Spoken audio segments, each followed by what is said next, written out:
Welcome to the deep dive. So today we're going to tackle something, something we all deal with constantly, right? Often without even thinking about it. Mm-hmm. It's this difference between how we look forward, our, let's call it perspective view, and then how we actually interpret things as they happen or after, our perception. Exactly. And we've got some material here that really digs into these two ideas. They sound similar, but they operate quite differently. Yeah, totally. Have you ever had that feeling where, something you were really looking forward to didn't quite hit the mark? Mm. Or maybe something you were dreading Mm. wasn't so bad after all? Oh, absolutely. All the time. Well, maybe this discussion can shed some light on why that gap often exists. It's fascinating because, well, fundamentally, perspective is all about the future, isn't it? It's our anticipation, our hopes, maybe our anxieties, too, about what's coming. Like a mental preview? Kinda, yeah. It's like the mental sandbox where we kind of play out different scenarios before they happen, what we think it will be like. Right. It's the blueprint, maybe. The plan we sketch out before we even lay the first brick, like planning a vacation. One example. Your perspective view might be like all sunshine, perfect beaches, amazing food. It's often driven by desire, maybe pictures you saw online. But Then comes perception. And that's rooted firmly in the present or the very recent past. It's how we actually experience that vacation. so the actual hike might involve blisters or unexpected rain. Precisely. Or that amazing restaurant might be, well, kind of crowded and noisy when you get there. Perception is our personal take on the reality that unfolds, moment by moment. So that dream vacation in our head bumps up against, well, just reality. The crowded beach, the okay-ish meal.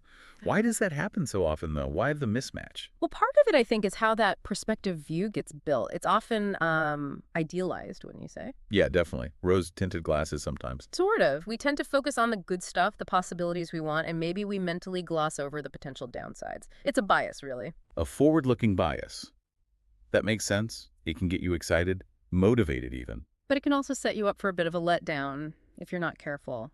I find myself doing that, getting really swept up in the planning, the idea of it, and then the actual thing feels, I don't know, flatter, less shiny.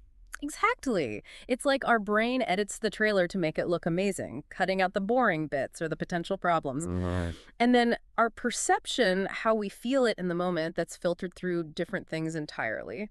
Like our mood, that specific day, things we didn't expect. Right, or even past experiences coloring how we see this current thing. Absolutely. So the takeaway isn't that one is right and one is wrong. Ah, okay. So neither perspective nor perception is like the objective truth. Not really. They're just different modes of engagement, you could say. One before and one during or after. Different lenses. That's a really key point. Our perspective view gives us goals, something to aim for, which is important. Definitely. But being too rigid, too attached to that exact future picture, that can make it harder to actually appreciate or just, deal with the reality we find ourselves in. And that ability to adjust, that flexibility in our perception, that seems crucial for just getting through life without being constantly annoyed or disappointed. It really is. Learning to shift our interpretation when things don't perfectly match the plan probably makes for a smoother experience overall. Yeah, less friction. Understanding this whole distinction, it can genuinely be a useful tool, for managing expectations. How so? Well, when that big event you planned doesn't quite live up to the hype you built in your head, just recognizing, okay, that was my perspective view, this is my perception now. That alone can help process it. Right, without feeling like it was a total failure or getting unnecessarily down about it. It just Exactly. It helps frame the feeling. Okay, so let's just quickly recap. Perspective, that's the looking ahead, the building of expectations, often hopeful. Yep.